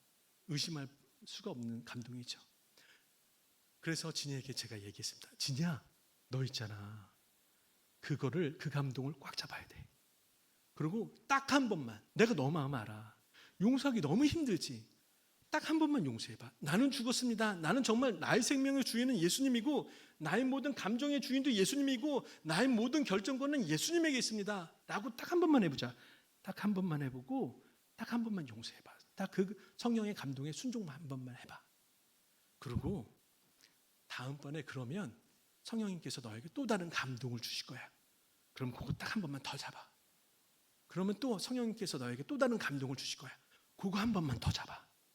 그렇게 몇 번 한 다음에 뒤를 돌아봐. 그럼 너는 전혀 다른 길을 걷게 될 거야. 너는 뒤를 돌아봤을 때 하나님이 너의 삶에서 어떻게 놀랍게 역사하시고 인도하셨는지를 눈으로 확인하게 될 거야. 딱 한 번만 해보자 라고 얘기했거든요. 얼마 후에 왔다가 금방 용서하지는 않고요. 힘들죠. 힘들게 노력하다 얼마 후에 저를 또 찾아왔어요. 그리고 이렇게 얘기하더라고요. 저 이제 아빠를 용서했어요 라고 얘기하더라고요. 용서하고 났더니 제가 살 것 같아요. 예전에는 그 미움의 지옥 속에서 정말 너무너무 힘들게 살았는데 용서하고 났더니 이제 제가 살 것 같아요 라고 얘기를 하더라고요. 그러면서 또 뭐라고 얘기했냐면요. 예전에 아빠가 너무 미웠는데 용서하고 났더니 이제는 아빠가 너무 불쌍해요. 정말 너무너무 불쌍해요 라고 얘기를 하는 거예요. 정말 용서한 거죠. 정말 용서했으니까 불쌍하다고 얘기하는 거죠. 은이라는 아이가 있었습니다. 진이는 기도하다가 성령의 음성을 들은 경우고요. 은이라는 아이가 있었는데요. 얘는 어렸을 때부터 동생을 거의 소녀 가정처럼 키웠어요. 아버지는 미장 일을 하시라고 건축에서 지방으로 계속 다니셨고요. 어머니는 아주 어렸을 때 초등학교 때 등산 동호회에서 만난 남자랑 이렇게 눈이 맞아서 다른 살림을 차리셨거든요. 오래전에 이렇게 버림을 받고 버리고 떠나셨어요. 그래서 얘가 은이라는 아이가 1살 남동생을 엄마처럼 키웠어요. 그러니까 얘는 평소에 어떤 마음을 갖고 있냐면요. 늘 나는 왜 이렇게 사랑받지 못할까? 나는 부모님에게조차도 사랑받지 못할까? 그 마음을 늘 갖고 있었던 아이거든요. 청년이에요. 근데 이 청년이 저를 찾아왔어요. 그래서 우리 함께 성령의 감동을 발견하고 성령의 인도하심을 발견하고 순종하면서 그 인도하심 따라가기 그 훈련을 했거든요. 말씀을 통해서요. 말씀을 읽었대요. 늘 너무 잘 알고 있는 스바냐 3장 17절 말씀인데요. 너의 하나님 여호와가 너희 가운데 계시니 그 아시죠? 너로 인하여서 기뻐하고 즐거이 기뻐하신다는 말씀이 있죠. 그 말씀을 너무나도 잘 알고 있는 말씀인데 평소에는 아무런 감동도 없었는데 그날 그 말씀을 읽는 때였대요. 근데 읽고 있는데 갑자기 성령께서 그렇게 얘기하시더래요. 사랑하는 은희야, 내가 너를 이토록 사랑한다. 내가 너무를 사랑해서 내가 기쁨을 이기지 못해서 즐거이 노래를 부르며 기뻐할 정도로 내가 너를 이렇게 사랑한다. 내가 너를 이렇게 사랑하는데 이것으로 부족하니? 이런 마음을 주시더래요. 성령의 감동을 주시더래요. 그래서 말씀을 읽다 그 앞에 엎어져서 막 울었대요. 그리고 이렇게 고백했대요. 하나님, 저 이 사랑 하나로, 하나님의 이 사랑 하나로 충분합니다. 더 다른 거 하나도 안 필요 없습니다. 저는 하나님이 저를 이렇게 사랑하신다니 처음 알았습니다. 저 이것으로 족합니다. 라고 그렇게 고백을 했다고 간증을 하더라고요. 그 다음에 이 청년이요 확 바뀌었어요. 늘 얼굴에 그 그늘이 가득 찼었는데 교회 저 뒤에부터 들어올 때부터 해와 같이 빛나요. 해와 같이 빛나요. 그리고 나중에 중등부 선생님을 하면서 비슷한 처지의 아이들에게 얼마나 많은 선한 영향력을 끼쳤는지 몰라요. 많은 분들이 저에게 물어보세요. 원주민 선교지에서 10년 동안 그곳에서 어떻게 버티시냐고 말씀하세요. 버티고 계시냐고. 보통 1년 들어가셨다가 1년 만에 나오시던지 보통 2년, 빠르면 1년에 나오시고 2년 만에 나오시고 길어야 3년 만에 나오시는데 어떻게 10년이나 계세요? 라고 그렇게 얘기를 하세요. 사실 저도 쉽지는 않습니다. 날마다 그런 좋은 일만, 꽃길만 걷는 건 아닙니다. 어려움이 많죠. 제가 제일 힘든 부분은요, 어떤 부분이냐면 원주민들이 거부하는 거거든요. 그러니까 매일 아까도 말씀드렸지만 원주민들이 그렇게 얘기해요. 아, 사랑이 하나님이라며. 사랑이 하나님이 왜 우리를 그렇게 학살했어? 아니, 구원자 예수님이라며. 구원자 예수님의 제자들이 우리를 죽이는데 왜 그렇게 내버려 두셨어? 아, 너무 싫어, 너무 싫어. 하나님의 하자도 얘기 꺼내지만 너무 싫으니까 예수님의 예자 너무 전하지 마, 전하지 마. 라고 얘기를 하거든요. 그런데 태권도 선교를 하면서 열심히 선교를 하면서 선교의 문을 열었어요. 추장이 저에게 너 그래 너의 성의가 가상하니까 그런 마음이 이런 표현을 안 했는데 그렇게 보는 것 같아요. 2개월 후에 너 주일학교 하고 싶다고 그랬지? 주일학교 해. 2주 후에 해. 다음 주에는 마을회관에서 행사가 있대요. 그러니까 2주 후부터 주일학교를 해라고 약속을 해줬어요. 근데 그 한 주 후에 근처에 있는 세인트 데이빗 장로교회에서 밑바닥에서 리모델링 하려고 팠는데요. 아까 그 500구 말고요. 또 200구가 넘는 원주민 아이들 사체가 유해가 왕창 발견한 거예요. 큰 구덩이에다가 아이들을 때려놓고 그냥 흙으로 덮었어요. 그게 발견됐더니 추장들과 원로들이 화가 뚜껑이 그냥 확 열려갖고요. 화가 불같이 일어나갖고요. 너무 싫으니까 하지 말라고. 뭐 주일학교 하지도 말고 너무 싫으니까 하지 말라고. 말도 꺼내지 말라고. 그렇게 얘기를 하더라고요. 열심히 달래서 주일학교 안 할게. 그 대신 악기 교실을 할게. 그러면서 찬양을 가르치면서 주 하나님 독생자 예수 너 이거 무슨 뜻인지 알아? 뭐 이렇게 그렇게 잠깐 우회하면서 설명을 하면서 그렇게 주일 학교를 하고 또한 책 만들기라는 프로그램 한다고 하면서 그렇게 성경 공부를 하고 그랬거든요. 그런데 그렇게 해도 아무런 변화가 없는 거예요. 아무런 변화도 없고 열매도 없으니까 제가 너무 마음이 힘든 거예요. 또 그런 와중에 열심히 선교센터를 볼품은 없지만 한국에 비교하면 너무 볼품은 없고 초라하죠. 그렇지만 나름대로 열심히 사역해서 선교센터를 세워놨는데 어느 원주민이 꼴보기 싫다고 예수님 얼굴에 불을 지졌어요. 근데 예수님 얼굴 현수막을 타고 들어간 천장으로 탄 게 목재 건물이니까 그 안쪽으로 번져서 그 안쪽에 선교센터가 모두 불에 탔어요. 그랬더니 제가 너무 마음이 힘들더라고요. 많은 사람들이 위로를 해줬어요. 힘내시라고. 어떠시냐고. 저는 괜찮다고 하죠. 말은 괜찮다고 하는데 정말 힘들더라고요. 너무너무 힘들어서 하나님 저는 사실 원래 처음부터 가난한 나라에서 선교하고 싶었는데 거기서 특별히 학교를 세우는 학원 사역을 계획하고 있었거든요. 그런 일을 하고 싶었거든요. 그런데 하나님 저를 이곳에서 보내주셨는데 정말 너무 힘듭니다. 열매도 없고 제가 보니까 이루어 놓은 것은 하나도 없는 것 같습니다. 열매가 없으니까 너무 힘들더라고요. 그렇게 기도하고 있는데 그렇게 기도하면서 말씀을 보고 있었어요. 요한계시록 말씀을 보는데 2장을 읽을 차례였어요. 요한계시록 2장을 읽고 있는데 서머나 교회 얘기가 나와요. 그리고 계속 이어서 3장을 읽었어요. 그랬더니 빌라델비아 교회가 나와요. 성경에 보면 칭찬과 책망 두 개 다 들은 교회 말고요. 칭찬만 들은 교회가 두 교회가 나오거든요. 어느 교회냐면 서머나 교회와 빌라델비아 교회거든요. 근데 이 교회의 특징이 있어요. 서머나 교회는 가난한 교회였어요. 큰 교회가 아니었어요. 가난한 교회고요. 또한 빌라델비아 교회도 어떤 특징이 있냐면요. 작은 능력을 가진 교회였거든요. 그러니까 서머나 교회와 빌라델비아 교회는 작고 가난하고 능력이 없어 보이는 교회거든요. 그런데 예수님은 이 두 교회를 너무 사랑하시고 너무 칭찬하셨어요. 왜냐하면 이유가 뭐냐면 이들에게는 사랑이 있었고 서로에게 자비를 베풀며 서로 인내하고 오래 참고 끝까지 복음에 예수님의 말씀에 충성했던 사람들이거든요. 그러니까 이들이 맺은 열매는 외형적으로 큰 교회, 그리스도 학교를 세운 것도 아니고요. 큰 크리스찬 병원을 세운 것도 아니에요. 큰 교회를 세운 것도 아니에요. 근데 이들이 칭찬받았던 이유는 이들이 맺었던 열매는 성령의 열매였던 거죠. 이런 말씀을 제가 묵상하고 있을 때 하나님께서 얘기하시더라고요. 저의 마음속에 이런 감동을 주시더라고요. 야, 내가 너에게 언제 병원 세우라고 했냐? 내가 언제 원주민 마을에 학교 세우라고 했냐? 너 그냥 그들과 함께 있어주기만 하면 된다. 내가 10자녀가 있어도 부모도 인간의 부모가 10자녀가 있으면 가난한 부모에게도 마음이 가겠지만 특별히 사랑하는 측은한 마음이 가겠지만 아픈 자식에게 더 마음이 가겠지 않냐. 원주민들은 하나님의 이름으로 상처받은 사람들 아니냐. 원주민들은 예수님의 이름으로 상처받은 사람들이 아니냐. 너가 그냥 그들 옆에만 있어줘도 아무 열매 안 맺어도 괜찮아. 그냥 오래 참고 그들을 끝까지 인내하고 그냥 사랑을 베풀어주고 그냥 자비를 베풀어주고 그냥 그들 옆에 있어만 주면 내가 너무 기뻐하지 않겠냐? 라는 감동을 주시더라고요. 그래서 제가 힘을 얻었습니다.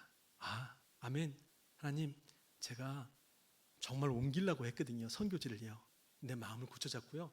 끝까지 제가 충성하면서 끝까지 오래 참으면서 성령의 열매를 맺으면서 하나님 기뻐하시는 성령의 열매를 맺으면서 이 자리를 지키겠습니다. 라고 그렇게 고백을 하고요. 한 고비를 이겨냈었어요. 그런데 또 얼마 전의 일입니다. 코로나로 제가 원주민 보호구역에 잠깐 못 들어간 사이가 있었어요. 락다운이 돼서요. 그런데 그가 선교센터가 불이 나고 그 다음에 제가 트레일러 선교센터 노란 지금 오늘 사진에 안 나왔지만 그거를 원주민 보호구역에다가 갖다 놨거든요. 되게 저희 집보다도 큰 그런 선교센터인데 갖다 놨더니 제가 잠깐 코로나 때문에 거의 한 달 정도 딱 못 들어갔거든요.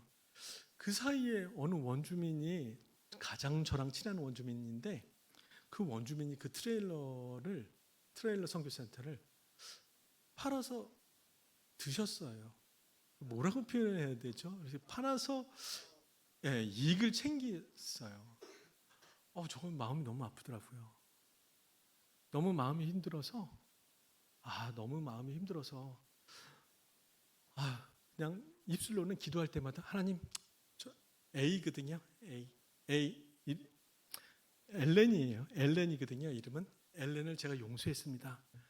너무 미운 마음이 또 들 때마다 용서했습니다. 입술로는 그렇게 고백을 했어요.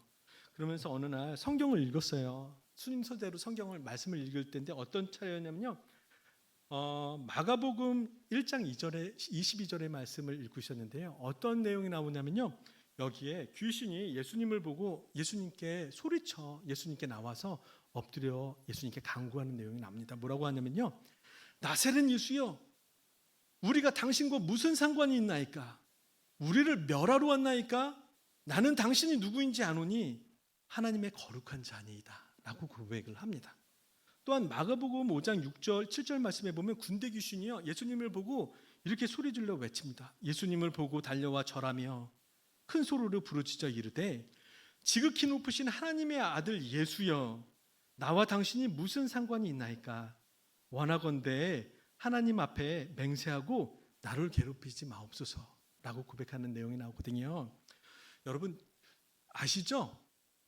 귀신도요 입술로는 고백해요. 예수님이 하나님의 아들이라고. 그리고 귀신도요, 예수님 앞에 나와서 엎드려서 간구합니다. 심지어는요, 귀신도요, 예수님을 두려워 떨기까지 해요. 여러분, 귀신과 우리의 믿음이 다른 점이 있죠. 귀신들은 절대 예수님을 구주로 영접 안 하죠. 근데 우리는 예수님이 우리의 주인이시죠.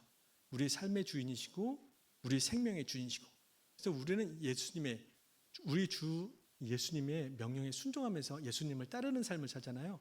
근데 귀신들은 그렇지 않습니다. 예수님을 주로 영접하지도 않고 예수님에 순종하지도 않고 예수님을 따르면서 사는 삶을 절대로 살지 않죠. 그것이 우리의 믿음과 귀신의 믿음의 차이죠. 제가 순종을 해야 되는데 이 말씀을 묵상하고 있을 때 이 엘렌의 딸에게 연락을 받았거든요. 원주민들은 돈이 없으니까 전화 안 쓰고요. 페이스북 메신저를 씁니다. 메신저를 받았거든요. 뭐라고 연락을 왔냐면 엘렌이 갑자기 아파서 앰뷸런스 타고 병원에 입원했대요. 다른 때 같았으면 저는 그 자리에서 바로 응급실로 문병을 가거든요. 여태까지 그래 왔거든요. 그런데 너무 꼴보기가 싫은 거예요. 팔아먹어갖고. 너무 마음이, 입술로는 고백해요. 하나님 용서했습니다. 너무 미운 마음을 또 기도 시간마다 나와서 하나님 저 용서했습니다. 엘렌 너무 꼴보기 싫은데 용서했습니다. 입술로는 계속 했거든요. 그런데 마음은 안 용서한 거예요. 그런 연락을 받고도 동하지가 않아요. 제 마음이 꿈쩍하지 않아요. 왜냐하면 너무 꼴보기 싫어서요. 그래서 이 말씀을 읽고 있을 때 갑자기 성령께서 저의 마음속에 이런 책망을 주시더라고요.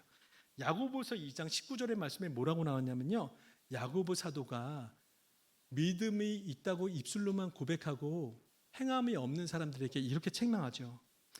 내가 하나님은 한 분이신 줄로 믿느냐? 잘하는도다. 귀신들도 믿고 떠느니라 라고 그렇게 책망을 하시잖아요. 물론 야고보 사도의 말씀은 쉽게 말하면 네가 귀신의 믿음과 다를 바가 뭐가 있어, 이런 말씀이죠. 이런 마음을 저에게 성령께서 책망하시더라고요. 야, 사랑하는 아들아, 너 믿음도, 너 목사라며, 너 선교사라며, 네 믿음도 귀신 같은 믿음이냐? 라는 마음을 주시더라고요. 그런 감동을 주시더라고요. 그래서 제가 고백했습니다. 아닙니다, 하나님. 순종해야죠.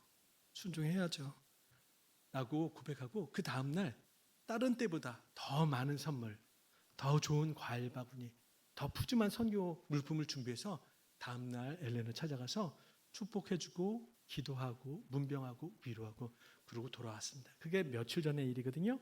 그리고 제가 한국으로 지금 귀랑 갑상선 치료차 들어오게 됐습니다. 말씀이 너무 길었죠. 너무 죄송합니다.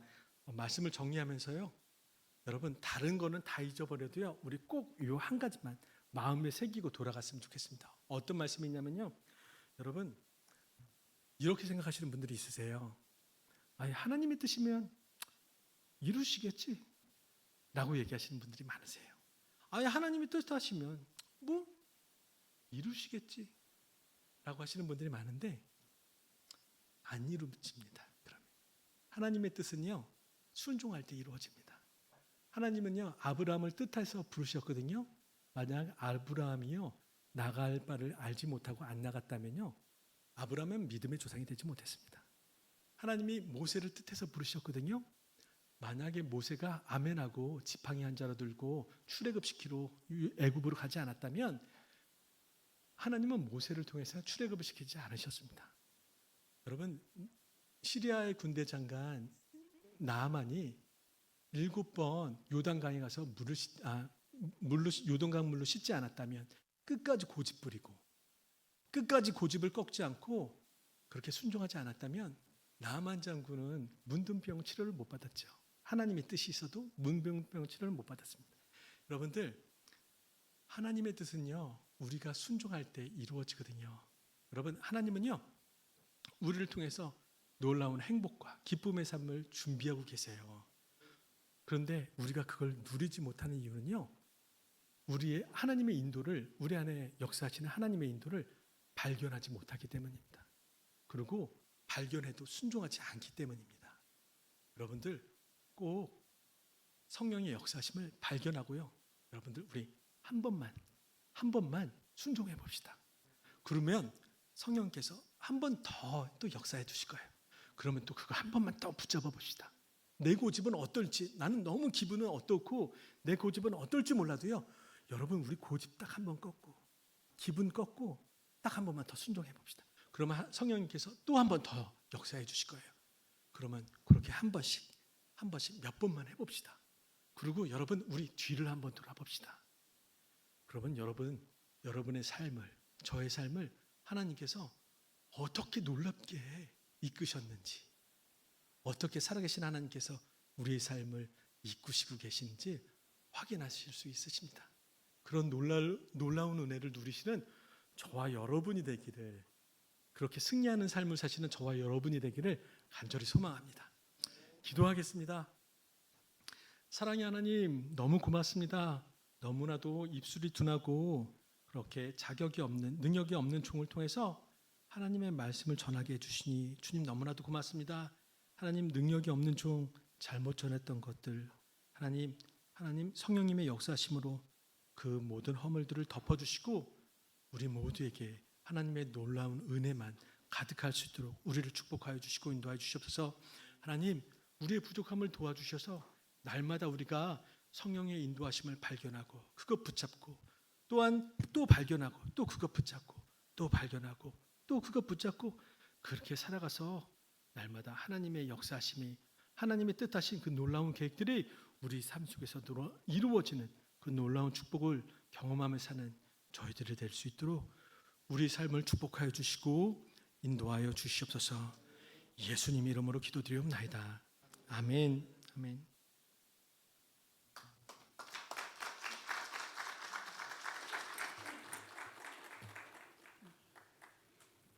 지금은 예물 드리는 시간입니다. 예배를 드리시는 모든 성도님들께서는 화면을 참조하시어 준비하신 예물을 드려주시길 바랍니다. 헌금 찬양 380장 하시겠습니다.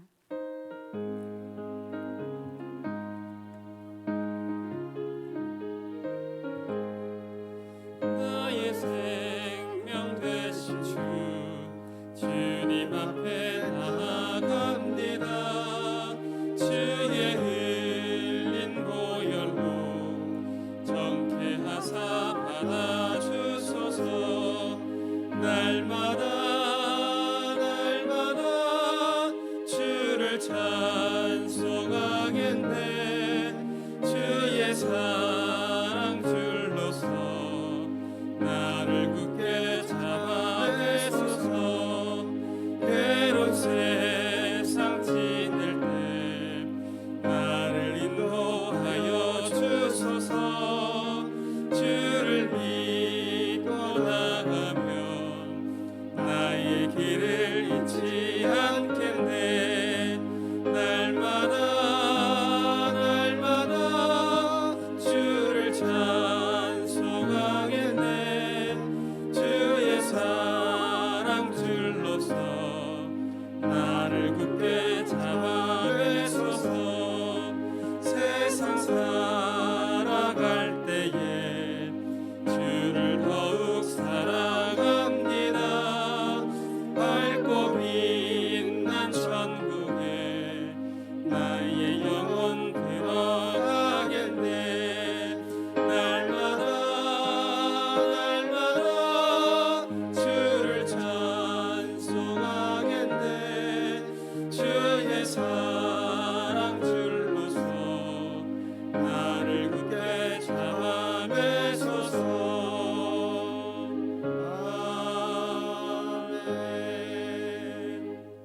아멘.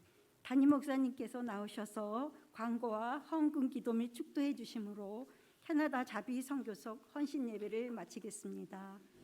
거룩하신 하나님, 오늘도 이 밤에 우리 카나다 자비 선교석회 헌신 예배로 인도하시고 하나님, 오랜만에 한국 땅에 와서 카나다 원주민 선교 사역을 가지고 함께 말씀 가운데 은혜 나누게 하시니 감사드립니다. 자비로운 선교석회가 되게 하시고 선교석회를 통해서 부모님께 큰 도전과 감동이 되게 하여 주시고 저들 가정의 자녀들 어느 곳에 있든지 복이 되게 도와 주시옵소서. 이 근건 선교 삶을 통해서 하나님이 계획하신 뜻이 있음을 믿습니다. 어렵고 힘든 길이지만 주께서 함께 하셔서 저분의 은사 달란트를 통해서 복음에 대한 왜곡된 마음들 바꿔지게 하시고, 또 하나님 선교 초창기의 잘못된 모습들 함께 회개하게 하여 주셔서 저들 하여금 주님을 온전히 만날 수 있는 역사가 있게 하여 주시옵소서. 사순절 하나님이 강단을 통해서 기도하도록 몰아가신 이유가 있을 줄로 믿습니다. 더 이상은 물러설 하나님 이제 틈이 없사오니 이제는 기도의 자리를 회복되게 하여 주시고 성전 예배로 나아가게 하여 주시고 사는 길로 온 성도들 집중하게 하여 주시며 속장님과 부속장님들에게 좋은 리더십을 주셔서 사는 길에 함께 서자는 것이니까 과감하게 전달하고 이끌게 하여 주시옵소서. 직분자들, 임원들 먼저 기도하게 하여 주셔서 새벽으로 저녁으로 부르짖어 기도하는 소리가 넘치게 하여 주시고, 새학기 맞는 자녀들 이런 기도 힘을 얻어서 복 있는 자 만나게 하여 주시고, 2년 만에 대면 수업 본격 수업 할 때에 하나님 뒤처지지 않게 하여 주시고, 하나님 마음에 품은 목표 설정대로 이루어지게 도와 주시옵소서. 무엇보다 너무나 가슴이 아픈 것은 우크라이나에 있는 선량한 시민들, 어린 자녀들, 이제 막 결혼해서 신혼의 단꿈에 꿈꿔야 될 사람들이 총을 들고 서야 되는 안타까운 모습을 보면서 남의 나라 이야기 같지만 하나님 우리에게도 늘 공감되는 모습들이 너무나 많사온데, 악한 사람들 하나님께서 물리쳐 주시고 하나님 결국 악한 것은 무너진다는 것을 이번 이 일을 통해서 다시 한번 분명하게 알게 하여 주시옵소서. 저들이 저항할 때마다 지치지 않게 하여 주시고 스스로 항복하며 물러갈 수 있도록 붙들어 주시오며, 더 이상 안타까운 일들이 발생하지 않도록 함께 기도합니다. 주님 도와여 주시옵소서. 좋은 지도자 이번 대선에 뽑히게 하여 주시고, 공산주의 사상이나 잘못된 사상에 빠져 있는 자들 물리쳐 주시고, 건강하고 바르고 하나님 두려워할 줄 아는 사람들이 세움받을 수 있도록 주님 역사하여 주시옵소서. 오늘 하나님 앞에 힘을 드립니다. 복된 힘을 주께서 흠양하여 주시고 10의 1조 드린 가정들 달마다 10의 1조가 더하게 하여 주시며, 하나님 비전센터 약정원 드리는 손길들 자녀가 잘 되도록 축복하여 주시고, 감사헌금으로 선교헌금으로 또 봉사자 섬기는 식사로 일천번제를 함께하는 모든 손길 위에 복의 복을 더하여 주시며 기도한 대로 응답될 줄로 믿습니다. 청렴 2박 3일 동안 차를 타고 다닐 때도 안전하게 지켜주시고, 또 코로나 오미크론과 관계없도록 주님께서 건강도 지켜주시며 많은 것 깨닫고 힘을 얻게 하여 주시옵고, 자녀들 새 학기를 맞습니다. 하나님 2년 만에 하나님 이제 비대면을 펼쳐보고 대면 수업을 하는데 하나님 잘 적응하게 하여 주시고 학업에 뒤처지지 않게 하여 주시고 복이 있는 친구들 스승들 만나게 도와 주시옵소서. 찬양으로 쓰임받은 우리 학생부들을 축복합니다. 오늘 이 감격과 눈물과 깨달음이 평생에 저들에게 힘이 되게 도와 주시옵소서. 이제는 우리 구주 예수 그리스도의 은혜와 아버지 하나님의 무한하시고 자비하신 사랑하심과 성령님의 감동 감화 역사 교통 내주하심이 오늘 부르심에 순종해 나가고자 결심하고 들어가는 주의 거룩한 백성들 위해 이제로부터 영원토록 함께 하시기를 간절히 축원하옵나이다. 아멘.